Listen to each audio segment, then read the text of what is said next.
कौन ब्रह्मा का पिता है, कौन विष्णु की मां, शंकर का दादा कौन है, हमको दे बता। ये जानने के लिए कृपया सुनिए। जगत गुरु तत्वदर्शी संत रामपाल जी महाराज के अमृत वचन सर्व पवित्र धर्मों के पवित्र शास्त्रों के आधार पर।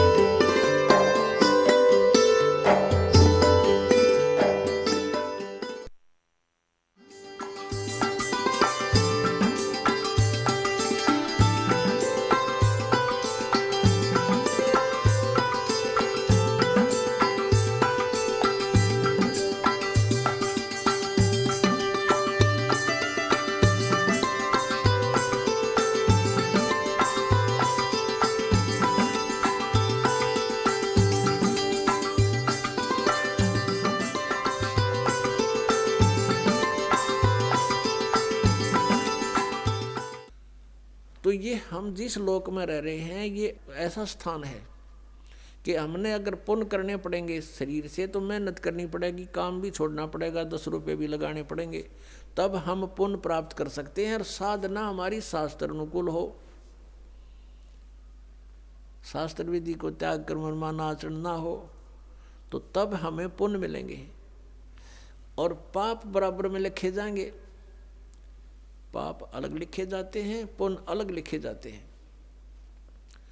जब तक हम कबीर परमेश्वर की शरण में नहीं आते हैं, परम संत के माध्यम से हैं, तब तक हम जो साधना करते हैं चाहे वो शास्त्र अनुकूल भी क्यों ना हो, तो भी हमारी दोनों लिखे जाएंगे, पुण्य न्यारे पाप अलग, और दोनों ही हमें प्राप्त होंगे।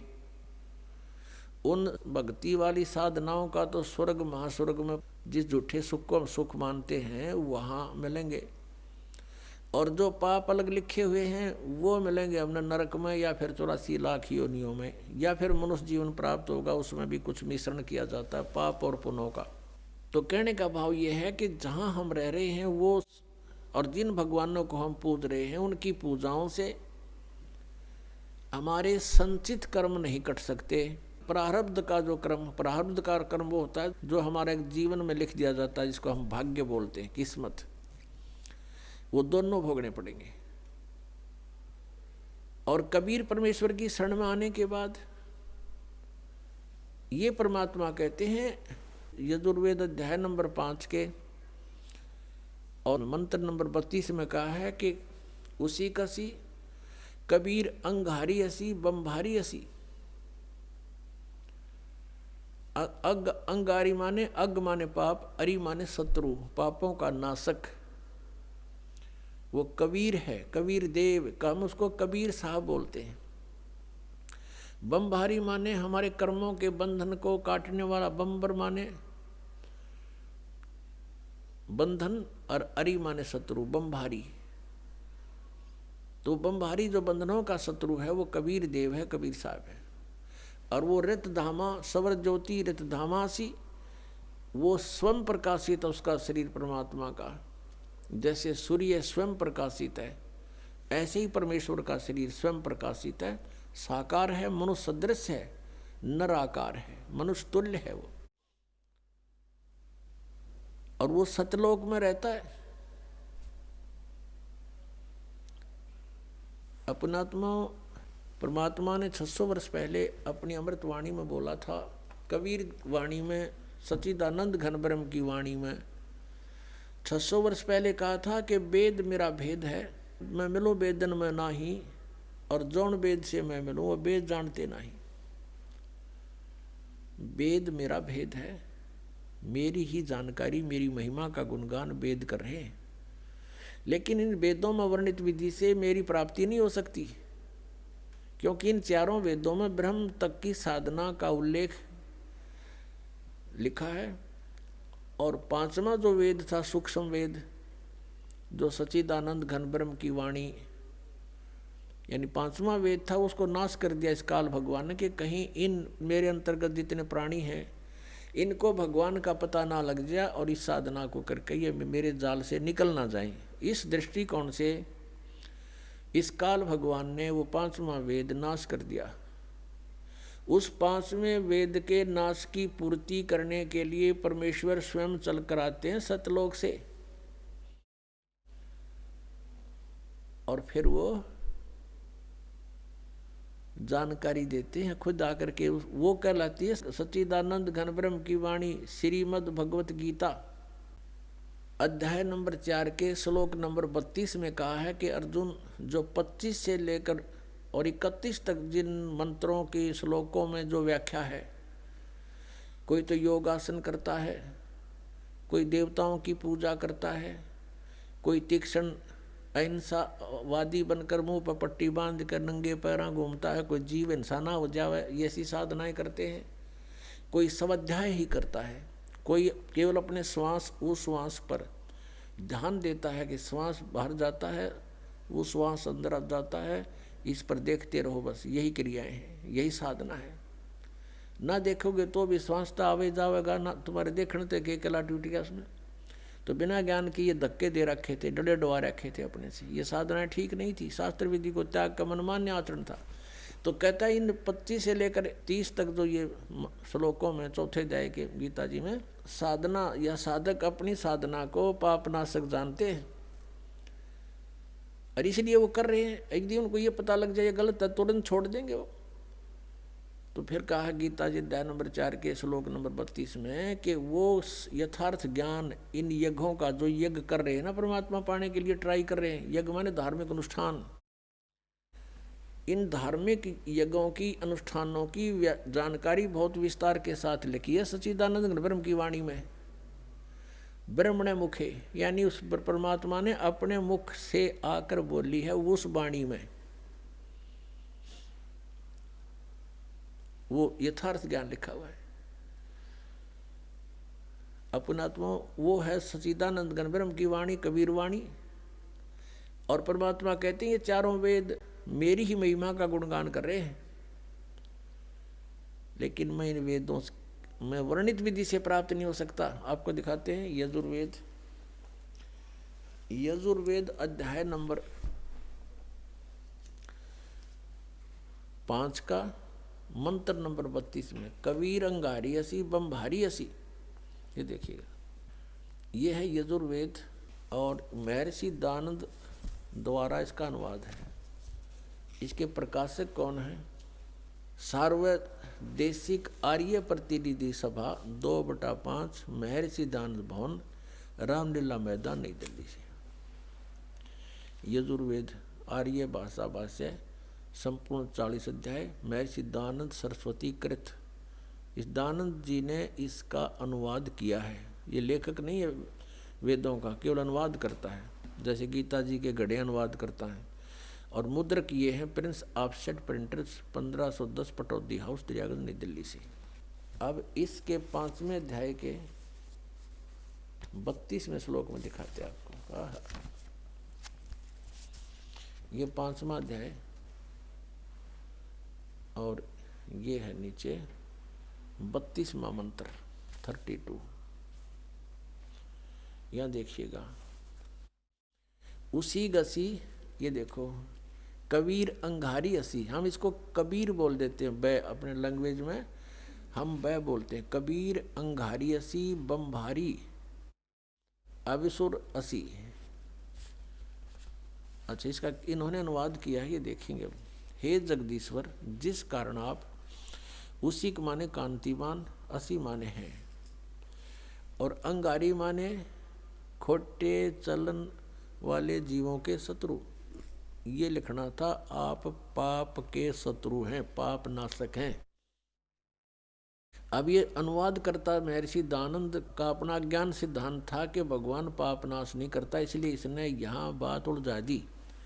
और फिर 8वें अध्याय के 13वें श्लोक में 6 बार लिख रखा है भगवान पाप का नाश कर देता है, वहाँ इसकी बसाई नहीं। ये लिखना था, वो अंग माने पाप, अरि माने शत्रु, वो पापों का शत्रु कौन है? कबीर।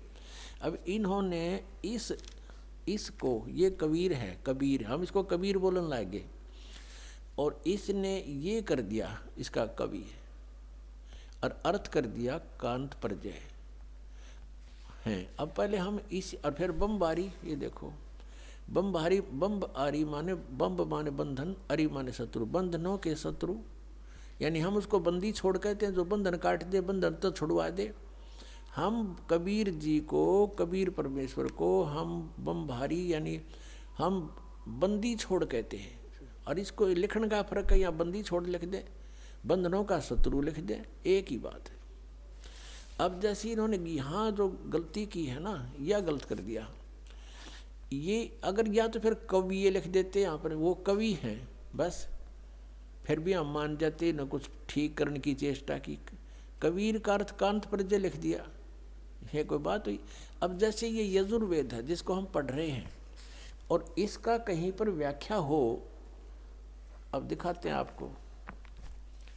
अब जैसे ये इसी यजुर्वेद का अब 36वां अध्याय है, ये देखो, ये 36 अध्याय, 36 अध्याय यानी 36 36, और इसका ये प्रथम मंत्र है, ये रहा। इसमें ये लिखा है रचम वाचम परपदे मनो यजु परपदे, ये यजु शब्द लिखा है। अब ये है यजुर्वेद के विषय में, और इसका कोई अर्थ कर दे वो गलत करेगा, इसका यजुर्वेद ही लिखना पड़ेगा। यो जैसा कि इस महर्षि ने ये ठीक किया, यहाँ पर ये है यजु, इसका यहाँ अनुवाद किया है, वहाँ मूल पाठ था। ये देखो, ये यजु शब्द है और इसका यजुर्वेद लिखना पड़ा, ये सही अर्थ बना यहाँ पर।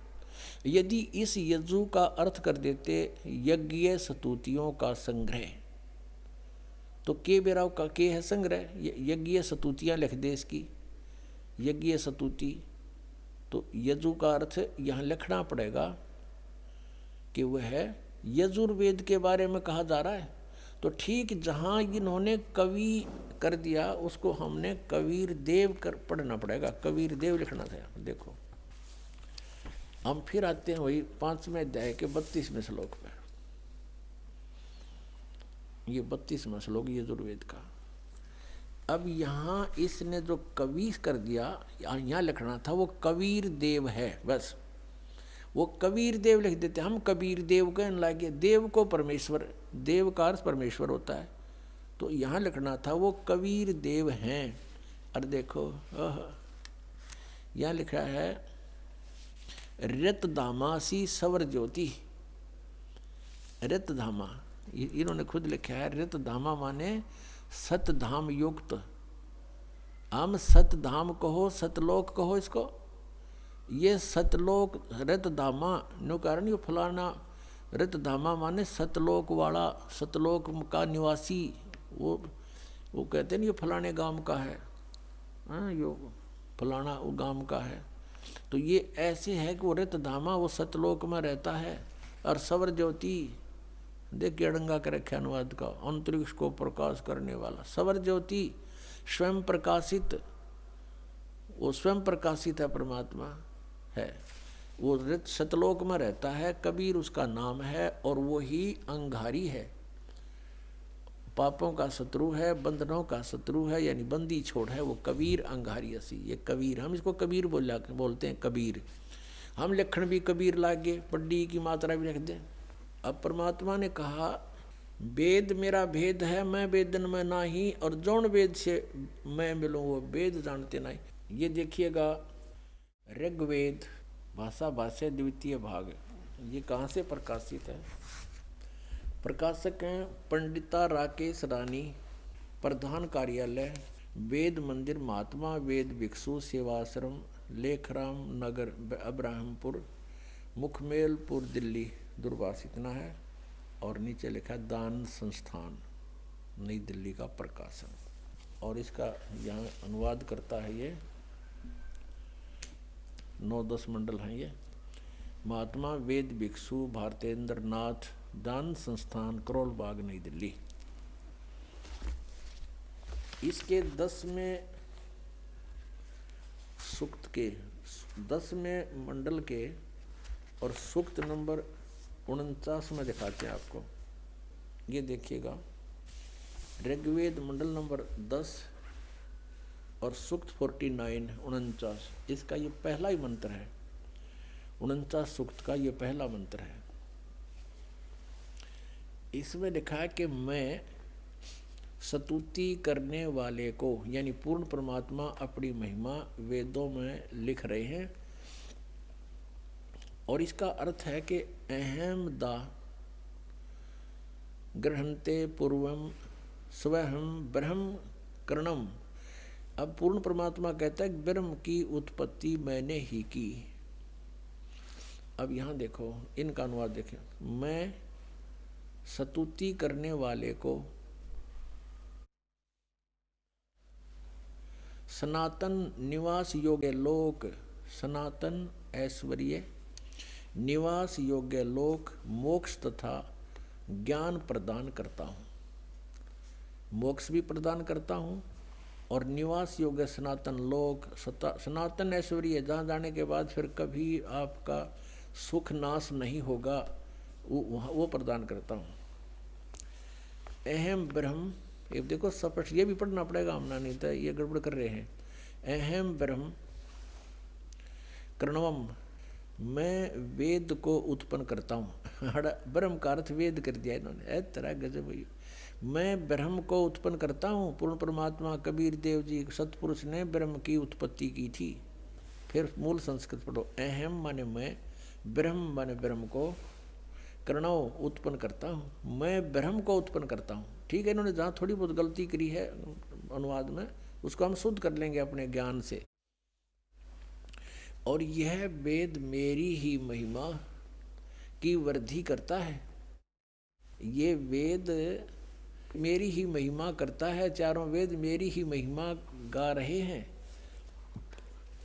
यज्ञ दान सत्संग करने वाले को सन्मार्ग में आदेश करने वाला मैं ही हूँ। करे करावे साईं मन में लहर उठा और दादू सदर जीव के आप बगल हो जा। कहता सब ये दान पुण्य सत्संग पुण्यात्मा जो मेरे से जुड़ गए हैं उनको मैं ही लाता हूँ। यहाँ पर मैं ही सन्मार्ग का आदेश करने वाला मैं ही हूँ।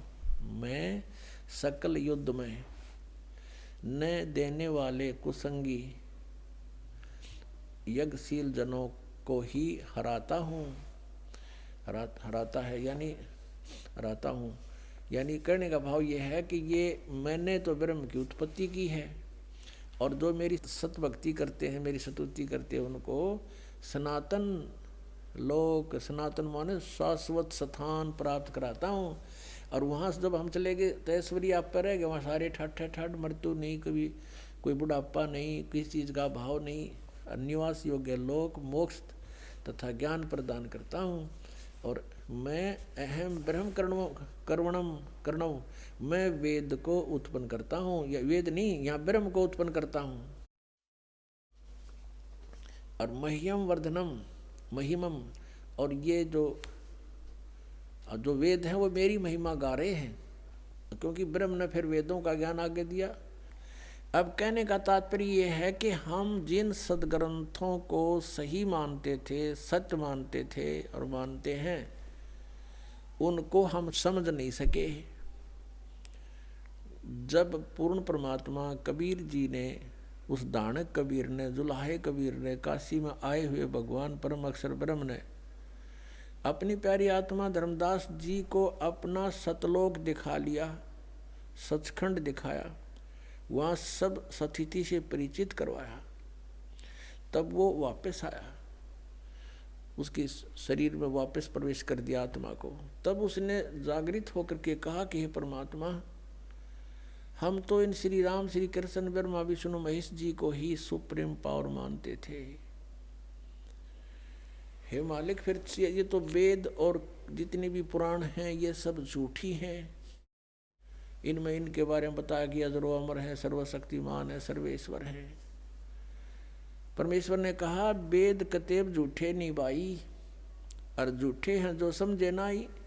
झूठे तो वो हैं जो इनको समझ नहीं सके। वेद पढ़ने पर भेद न जाने, बाँचे पुराण 18। और फिर भी वेद पढ़े और उसका समझ नहीं सकते, इस करके अज्ञान साधनाएं शुरू करवा रखी हैं। और जड़ को अंधा पत्ते खुआवे, भूल गया सृजनहारा। भगवान पर तुलसी के पत्ते चढ़ावे, फल फूल चढ़ावे मूर्ति के ऊपर, कहते हो सृजनहार को भूल गए तुम।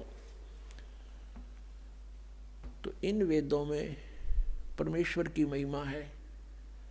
ये भी धीरे धीरे आपके समक्ष यथार्थ अनुवाद आओगा। पहले तो आप जी को ये जो ना दृढ़ करना चाहता है ये दास, कि आप जी ये समझें कि जो भी दास बोल रहा है वो सारी साची है।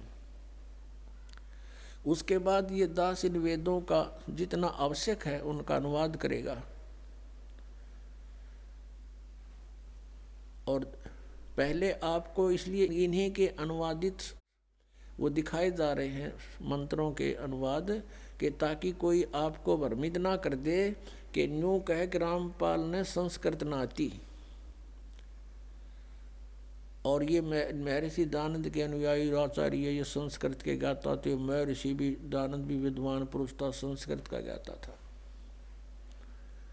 वो सही समझा है उन्होंने, वेदों का ठीक अनुवाद कर रखा है। तो पहले उन्हीं के द्वारा किए गए अनुवाद को दिखाकर फिर दास साथ साथ उनमें जो त्रुटि है वो आपके समक्ष पेश करेगा।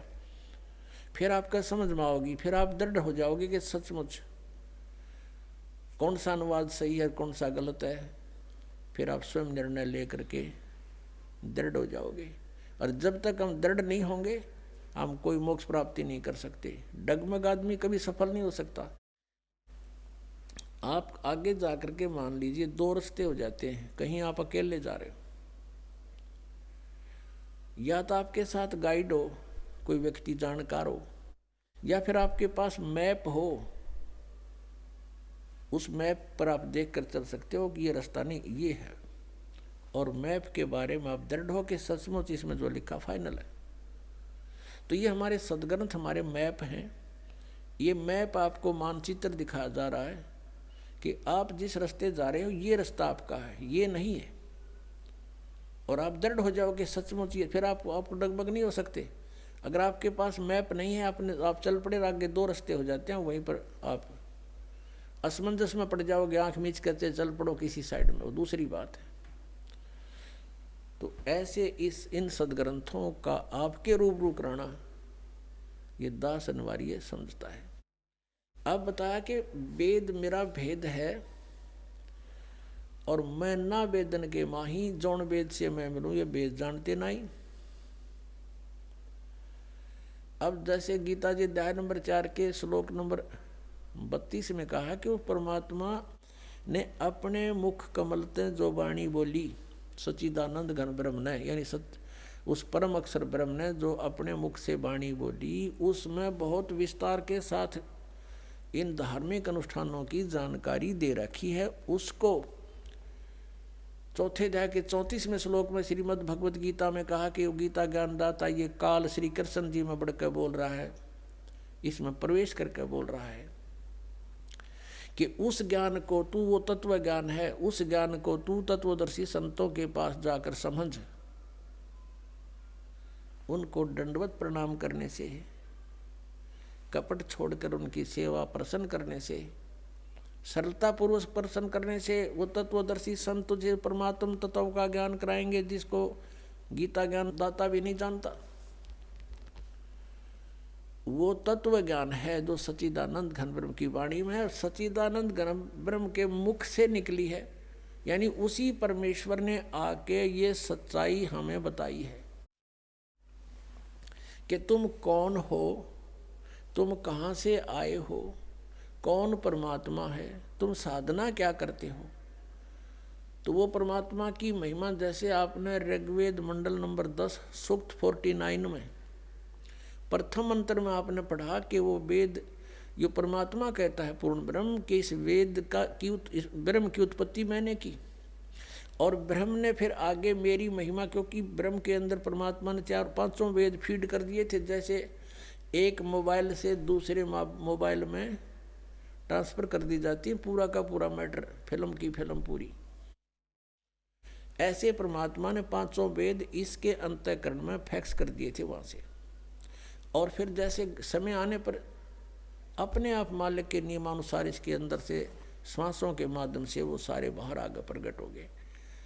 अब अगर आज से 50 वर्ष 20 वर्ष 40 वर्ष पहले ये दास ये बताता कि परमात्मा ने इसके कंप्यूटर में इसके काल के अंतःकरण में वो चारों वेद भेज दिए और फिर समय आने पर उसको आदेश अनुसार प्रक्रिया मालिक ने ऐसी की कि उसके श्वासों से आप निकले बाहर, तो ना दच्चा यह बात आज सारा यकीन होगा, विश्वास होगा आपको। क्योंकि आजकल आप जो टेक्निक देख रहे हो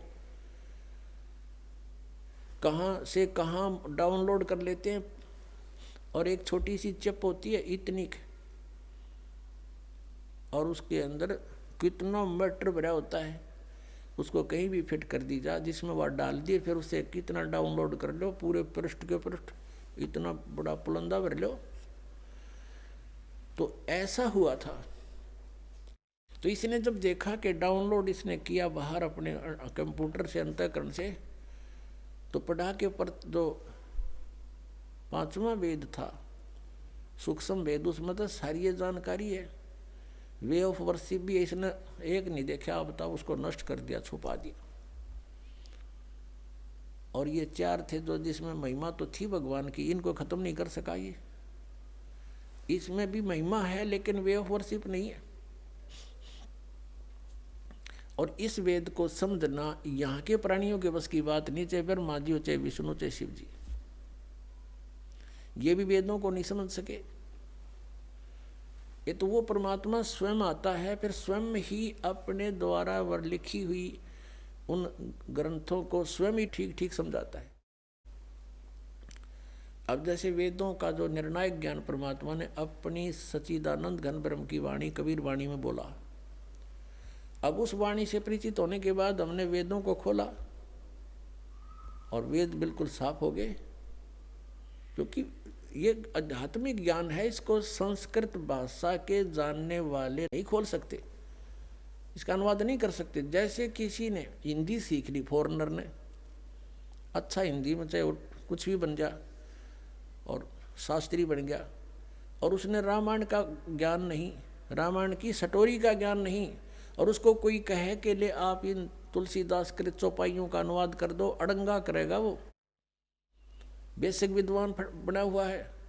तो ऐसे ही इन विद्वानों ने, संस्कृत भाषा के विद्वानों ने, विद्वान तो होता जो सर्वज्ञ हो, सर्वज्ञ केवल कबीर परमेश्वर है, और सब भाषाओं का, सब अध्यात्म ज्ञान से सबका जानकार था वो, और उनको अविद्वान कहते थे, ये नकली विद्वान।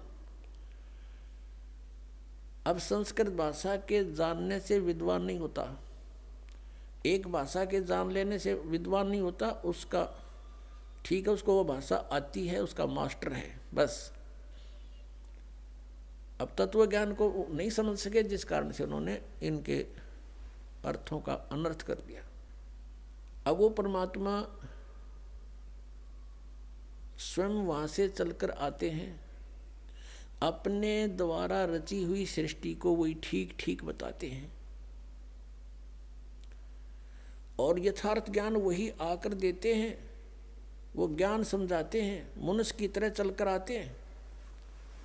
अपनात्मा इस काल भगवान ने इन अज्ञानी ऋषि महर्षियों मंडलेश्वरों गुरुओं ब्राह्मणों द्वारा, ब्राह्मण का अर्थ या कोई जाति से नहीं है, ये समझना चाहिए। क्योंकि हम वेदिक हर ज्ञान सुनते नहीं। ब्राह्मण का अर्थ जो गुरु पद पर होता है वो ब्राह्मण है, यानी जो ज्ञान देता है परमात्मा के बारे में, जिसको जानकार मानते हैं। ब्राह्मण सोए जो ब्रह्म पहचाने, ब्राह्मण उसको कहते हैं जिसने भगवान को जान लिया है। लेकिन वो ना जान रहे थे, ब्राह्मण को वहाँ थे, ऋषि महर्षि थे नहीं, महर्षि को वहाँ थे। आज उनको महर्षि कहना पड़ता है, लेकिन वो महर्षि के योग नहीं है। उनको ब्राह्मण कहना पड़ता है, लेकिन ब्राह्मण के योग नहीं थे। जैसे मेरे गुरुदेव थे, वो ब्राह्मण थे इस जाति के हिसाब से। हरियाणा में गांव पैंतावास, दादरी के पास बड़ा पैंतावास और जिला भिवानी, उस बड़े पैंतावास के गांव के रहने वाले ब्राह्मण जाति हैं, लेकिन वो अपने आप को ब्राह्मण नहीं कहते थे, वो संत रामदेवानंद कहते थे, वो संत थे। और मेरे जो दादा गुरुजी थे, गुरुजी के गुरुजी, वो छावला गांव है दिल्ली में, नजफगढ़ से आगे गुड़गांव की तरफ जाते हैं, छावला ऑन रोड पड़ता है। वो छावला गांव के जाट थे किसान, और वो काशी विद्यापीठ से 4 विषय के आचार्य बन गए। वो पंडित चिदानंद कहलाते थे, वो ब्राह्मण कहलाते थे।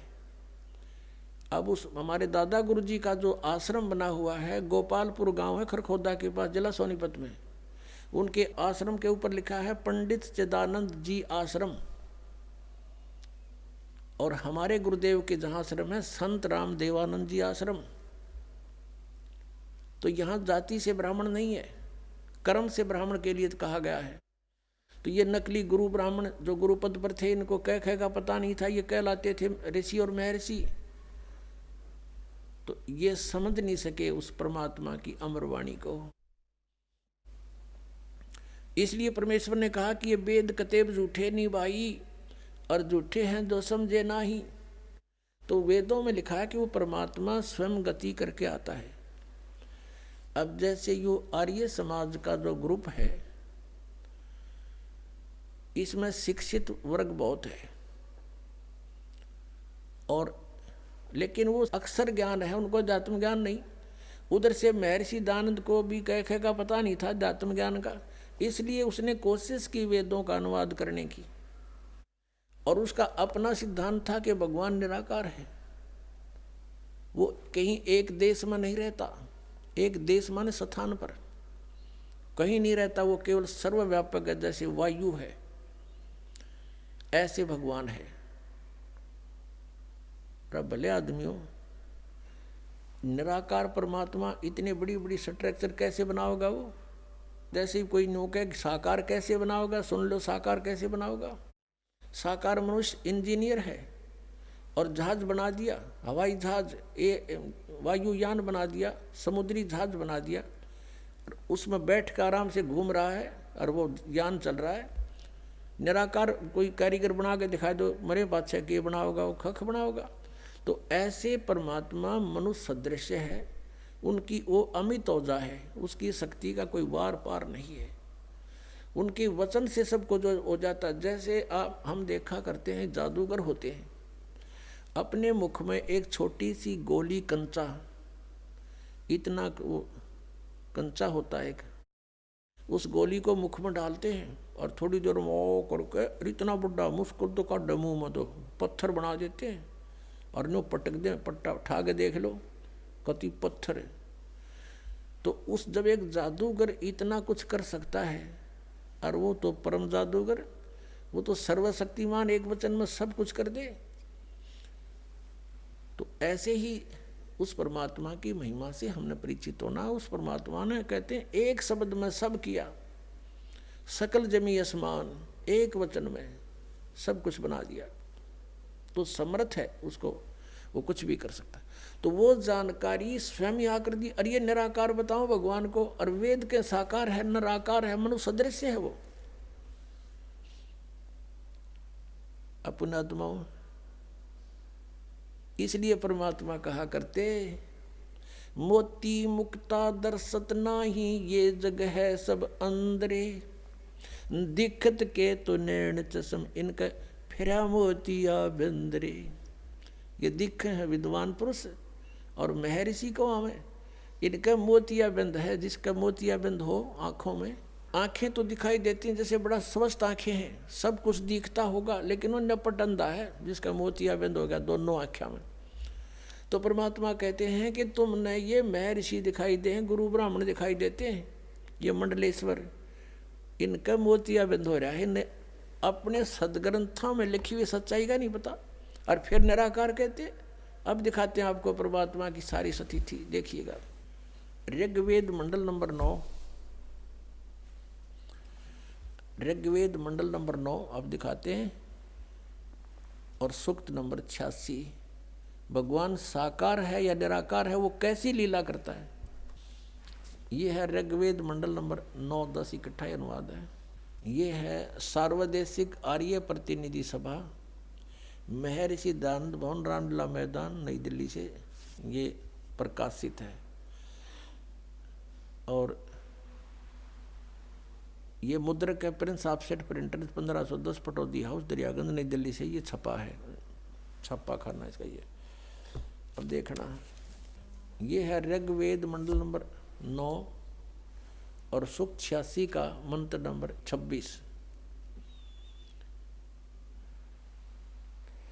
इसमें लिखा है कि यज्ञ करने वाले यजमानों के लिए परमात्मा, यज्ञ करने वाले माने धार्मिक अनुष्ठान यानी साधना करने वाले यजमान माने भक्तों के लिए परमात्मा सब रास्तों को सुगम करता हुआ उनके विघ्नों को मर्दन करता है और उनको पवित्र करता हुआ और अपने रूप को सरल करता हुआ वह कांति में परमात्मा, यह लिखना था कबीर देव। कवि कोई भी सर्वज्ञ नहीं हो सकता जिसको सारा ज्ञान हो। कवि कविता बना सकता है, ये कबीर देव लिखना था यहाँ पर। वो कबीर देव विद्युत के समान यानी आकाशीय बिजली की तरह सेकंड में नीचे आ जावे, क्रीड़ा करता हुआ, ऐसे लीला करता हुआ वर्णीय पुरुष को यानी अच्छी आत्मा को प्राप्त होता है।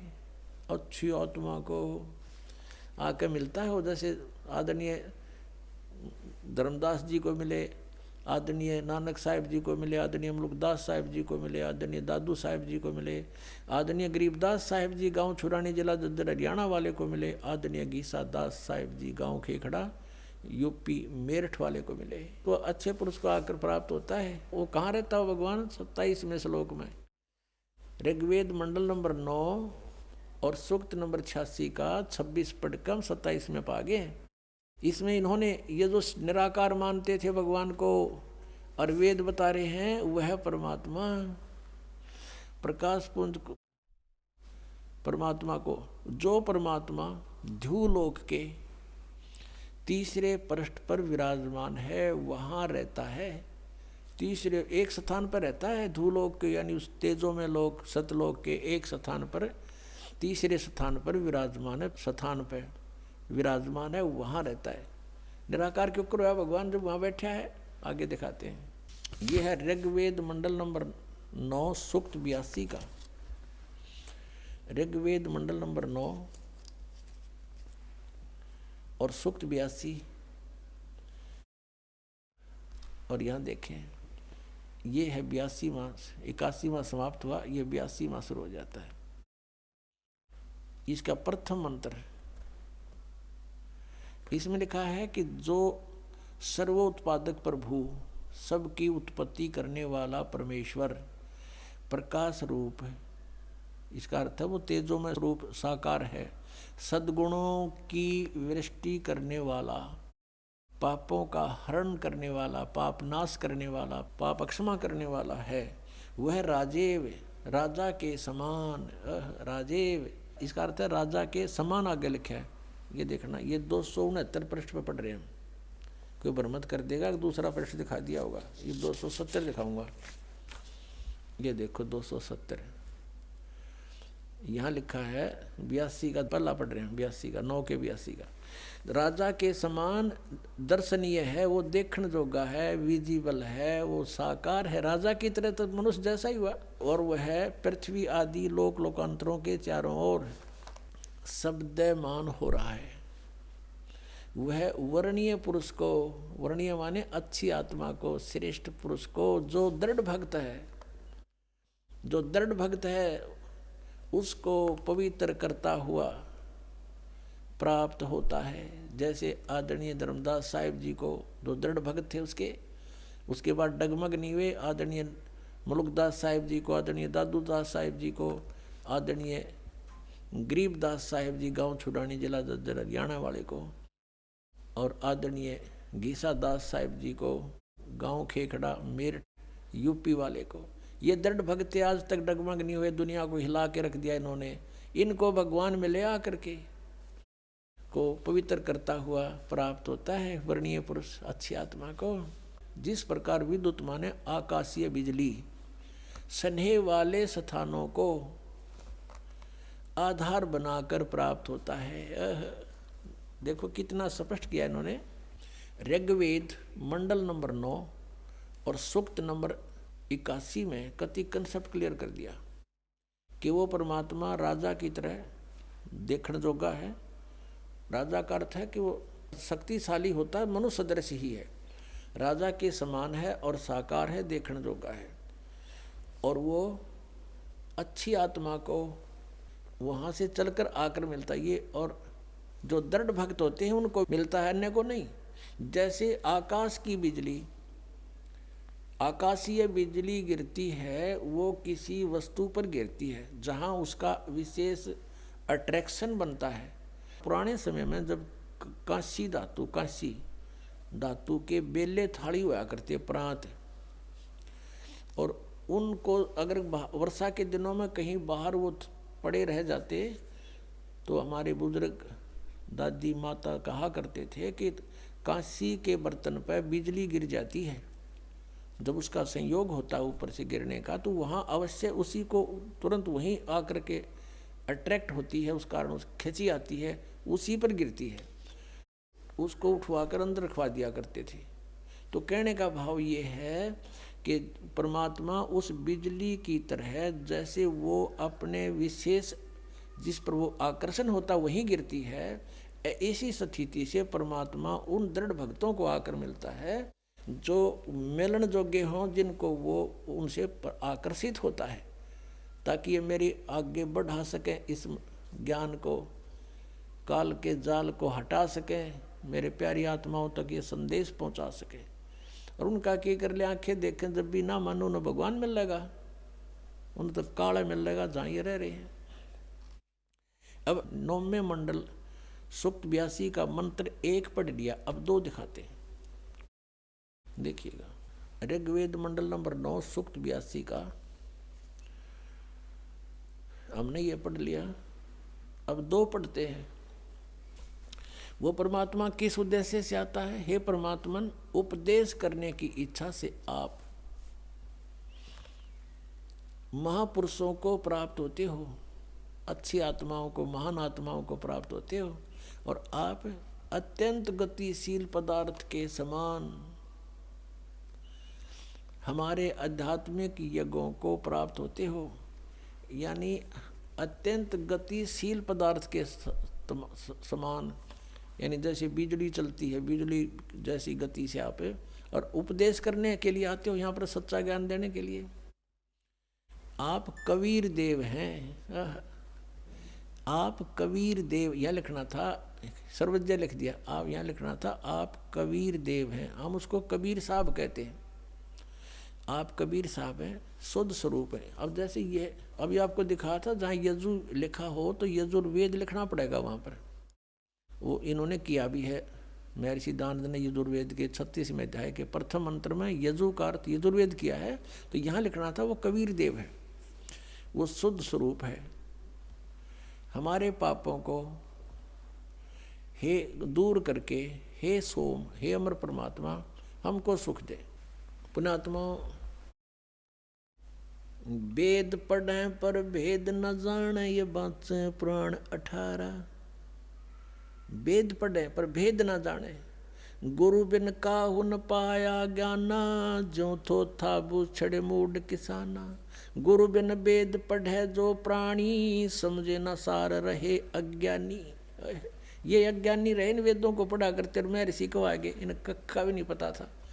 अब जैसे परमात्मा मनुष्य दृश्य ये सिद्ध होगा, राजा के समान देखने जोगा है, और वहाँ से गति करके आता है, जिन महापुरुषों को मिलता है, जिन महापुरुषों ने मिला उन बताया कबीर इज गॉड। वो कबीर देव काशी में, हम सुल्तानी नानक तारे दादू को उपदेश दिया, जात जुलाहा भेद न पाया, वो काशी माए कबीर हुआ। आदरणीय गरीबदास साहिब जी गांव छोड़ानी जिला जद्दर वाले, जिनको भगवान आकर मिले थे, क्या कहते हैं गरीबदास साहिब ने फिर बताया है कि सर्व कला सतगुरु साहिब की, या दुनिया दा जीवन झूठा भूल गए मर जाने नू, और सर्व कला सतगुरु साहिब की हरियाए हरियाणे नू। वो परमात्मा हरियाणा में आए, गरीबदास जी 280 वर्ष पहले लगभग सन 1727 में, लगभग 300 वर्ष हो गए, 300 वर्ष से भी ऊपर हो गए। सन 1727 में परमात्मा आए थे और सन 1866 में न सन 1966 में हरियाणा और पंजाब अलग हुए। जब हरियाणा क्षेत्र का नाम पड़ा था, यो हरियाणा प्रांत बना था, उससे भी कितने वर्ष पहले, 200-250 वर्ष पहले परमात्मा ने लिख दिया, बोल दिया था। गरीबदास साहिब जी ने कहा था कि हरि आए हरियाणे नू। उनके वचन से फिर यो हरियाणा क्षेत्र आज बनकर रहा, ताकि हम इस परमात्मा की वाणी को समझा सकें। अगर ये वाणी 200 वर्ष पहले बोलते, 100 वर्ष 50 वर्ष पहले से बोलते, तो कौन से कहाँ थे? हरियाणा था ही नहीं, जब नाम निशान नहीं था। तो यो हरियाणा बनवा दिया। ये वाणी हमारे को याद दिला दी कि हरि आए हरियाणे नू। इनको पता था मालिक का कि इस वाणी का कहाँ आवश्यकता पड़ेगी, किस समय में। तो वो गरीबदास साहिब जी को परमात्मा मिले और वो कहते हैं भगवान हरियाणा में आए भाई, हमारे हमें मिले। और वेद कहते हैं वो अच्छी आत्माओं को आकर मिलते हैं। तो मनुष्य सदृश है परमात्मा। गरीबदास साहिब ने कहा है कि हमरे ही हुनियार है, हमारा सृजनहार, हमारे हुनियार का, हमारे जैसा हमारा स्वरूप, हमारे जैसा स्वरूप है, मनुष्य सदृश है। और वेद बताते हैं कि वो नर आकार है, वो परमात्मा मनुष्य सदृश है। आपको दिखाते हैं कौन कौन से वेदों में, और आपको अभी दिखाएंगे। ऋग्वेद मंडल नंबर 7 और सूक्त नंबर 11 के मंत्र नंबर 3 में लिखा है मनुष्यवत अग्ने। अग्नि माने परमेश्वर। हे मनुष्य के समान परमात्मा। ऋग्वेद मंडल नंबर 7 सूक्त 2 के मंत्र 3 में फिर लिखा कि मनुष्यवत अग्नि मनुना। हे मनुष्य के समान भगवान, मनुष्य तुल्य, मनुष्यवत, हे मनुष्य जैसे भगवान। मनुना, मनुना माने एक जैसे एक विद्वान पुरुष की तरह आप आते हो और ज्ञान का भंडारा खोल देते हो। ऋग्वेद मंडल नंबर 1 सूक्त 44 में मंत्र नंबर 11 में मनुष्यवत देव, देव माने परमेश्वर, हे मनुष्य के समान भगवान। ऋग्वेद मंडल नंबर 1 सूक्त 31 के मंत्र 17 में मनुष्यवत अग्नि, हे मनुष्य जैसे भगवान। ऋग्वेद मंडल नंबर 1 सूक्त 46 का मंत्र 13 में लिखा कि मनुष्यवत शंभु, मनुष्य के समान है कल्याणकारक परमात्मा। शंभु माने भगवान। ऋग्वेद मंडल नंबर 8 सूक्त 18 के मंत्र 21 में नरवत वरुण, नरवत, हे मनुष्य कैसे भगवान। ऋग्वेद मंडल नंबर 8 सूक्त 43 के मंत्र 13 में मनुष्यवत अग्नि। ऋग्वेद मंडल नंबर 8 सूक्त 43 के मंत्र 27 में मनुष्यवत अंगिरह है। अंगिरह माने परमात्मा, तेजो में शरीर युक्त। इनमें सब में लिखा कि परमात्मा मनुष्य सदृश है। आपको दिखाते हैं। ऋग्वेद मंडल नंबर 1 का अनुवाद महर्षि दानंद ने कर रखा है और इसने कोशिश की है कि मैं अड़ंगा अड़ाऊं और इसको खत्म कर दूं कि कोई पढ़ ना ले कि तय मनुष्य के तुल परमात्मा लिखा है। पहले इसी का दिखाते हैं। ऋग्वेद मंडल नंबर 1 सूक्त नंबर 31 के मंत्र 17 में ये देखिएगा, ये प्रथम मंडल है, महर्षि दानंद जी का अनुवाद है। इसमें प्रकाशक हैं सार्वदेशिक आर्य प्रतिनिधि सभा 3/5 महर्षि दानंद भवन, रामना मैदान, नई दिल्ली से। और ये है मुद्रक हैं सम्राट printers and binders 1606 Pataudi house Daryaganj, नई दिल्ली से। ये इसका मुद्रक बदल गया है पहले वाले से। ये देखिएगा, ये है ऋग्वेद मंडल नंबर 1 और सूक्त 31, इसका मंत्र नंबर 17 है। ये 17, इसमें क्या लिखा है कि मनुष्यवत अग्नि। इसका अनुवाद इसका कहाँ लिखा है इसने, ये देखो, मनुष्यवत। इसका अनुवाद क्या महर्षि दानंद, इसको क्या मनुष्यवत, और अग्नि को इसने अलग जगह लिख दिया। अग्नि, अग्नि यहाँ कर दिया और मनुष्यवत को इसने यहाँ ले लिया, अग्नि पहले लगा दिया। तो इसने लिखा कि हे पवित्र अंगिरह माने प्राण के समान धारण करने वाले। अंगिरह माने भी परमेश्वर होता है। यहाँ लिखना था मनुष्यवत अग्नि, अंगिरह है अंगिरस, अंगिरसवत अंगिरह है, यातिवत सदने पूर्वम सूचे। अब इसका अर्थ देखते हैं इनके द्वारा। हे पवित्र प्राण के समान धारण करने वाले, यानी वे प्राणी की तरह आप आते हो परमेश्वर। ये क्या सब विद्याओं से सर्वतक व्यापक सभाध्यक्ष, यहाँ भगवान का नामों निशान मिटा दिया, सभाध्यक्ष लिख दिया अग्नि को। आगे देखो, आप मनुष्यों के मनुष्यवत, मनुष्यों के आने जाने के समान, ये लिखना था मनुष्य के समान, मनुष्यवत, मनुष्य के समान। आम आदमी पढ़ सके इसने, मनुष्य के समान। और वाह शरीर, वाह का क्या अर्थ होता है अनुवाद करते समय? या, वाह का अर्थ होता है या के अर्थ कंटिन्यू होना चाहिए इसका अर्थ। शरीर व्यापक प्राण वायु के सदृश राज्य क्रम व्यापक पुरुष के तुल। अंगिर से माने आप एक साधारण मनुष्य की तरह, या ययातिवत, जैसे पुरुष यज्ञ के साथ कर्मों को सिद्ध करते कराते हैं, उस उत्तम प्रतिष्ठा वाले विद्वान विद्या देने वाले हैं। इसका कोई सिर पैर नहीं, कहीं पर भी देख लो अनुवाद का। इसका अर्थ है आप एक साधारण मनुष्य की तरह आते हो, और जैसे एक जन साधारण अपने हाथों से कार्यक्रम करके अपने कर्म काम करके उस तरह आप आते हो। और पूर्ववत है परमात्मा, पहले की तरह फिर से आइए, आप ज्ञान देते हो हमें, आप फिर से यहाँ आइए अपने आत्माओं। अब ये सच्चाई आपके सामने आएगी तो फिर आपको हैरान रह जाओगे कि भगवान बता। इसे भी मैं ऋषि व्याघ्र जन ज्ञान को समझाने उसका अडंगा कर दिया। ये देखो इसकी और कलाबाजी दिखाऊं मैं ऋषि दयानंद की, कैसे बट्ठा बैठा रखा अनुवादों का।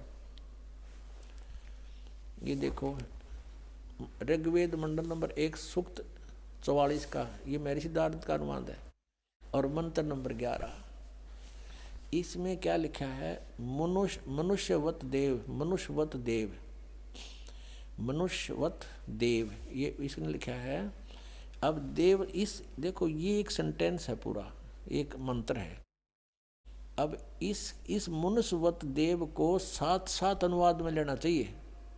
इसने क्या लिया है? सबसे पहले यहाँ लिया देव और मनुष्यवत लिया लास्ट में। देख अडंगा करने का किसा बढ़िया तरीका इसका। हे देव, दिव, हे दिव विद्या संपन्न अग्नि माने भौतिक अग्नि के सदृश उत्तम पदार्थों को संपादन करने वाले मेधावी विद्वान हम लोग। ये अर्थ है। अग्नि माने सीधा लिख देता है परमात्मा।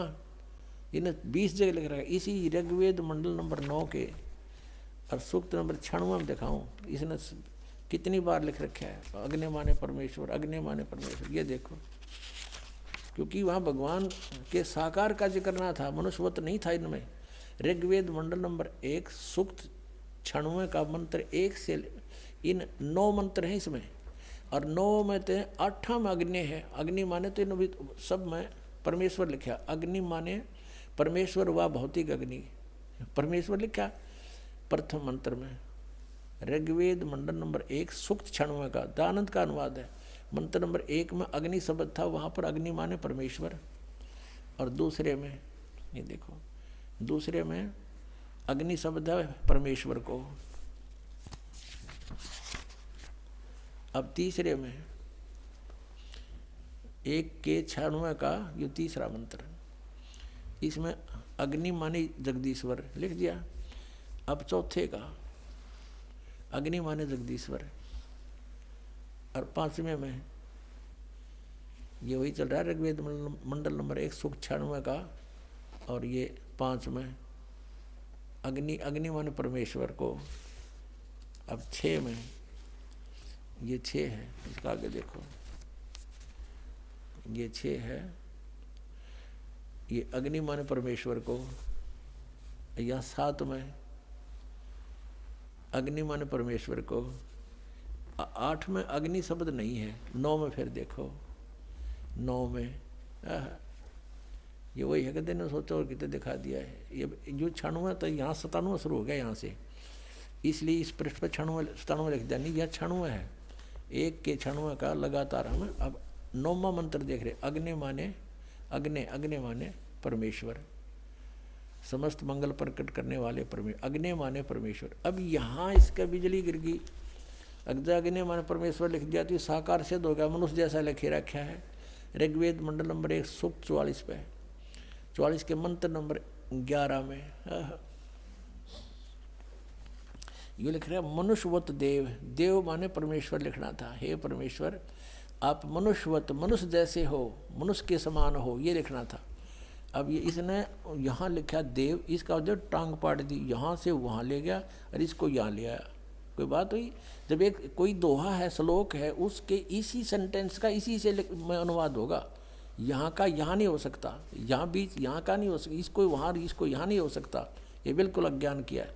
ये मनुष्यवत तो यहाँ लिख दिया, हे करने सभापति लिख दिया, मेधावी, हाँ, ये भौतिक अग्नि लिख दिया, अग्नि का के भौतिक अग्नि के सदृश से यहाँ लिखना था, हे परमेश्वर ये मनुष्यवत, ये यहाँ लिखना था यज्ञ के। तो आप धार्मिक अनुष्ठानों का ज्ञान देने के लिए, साधन बताने के लिए परमात्मा आप परमेश्वर आते हो, और गुरु रूप में आते हो, होता रूप में, ऋत्विजम रूप में, ऋत्विज बन के आते हो, और आप मनुष्यवत हैं, मनुष्य के सदृश हो। आपकी बुद्धि इसका कोई, आप ही सबकी बुद्धि को प्रेरित करते हो। ये देखो, और ये लिख दिया मनुष्यवत, और यह मनुष्यवत यहाँ ले लिया, और इस देव को यहाँ ठोक्या, ये अनुवाद होया। तेरा गजब भैया, और मैं ऋषि को आवे। इसे ऐसे बहुत प्रमाण हैं, लेकिन कहते हैं समझदार को संकेत ही बहुत होता है।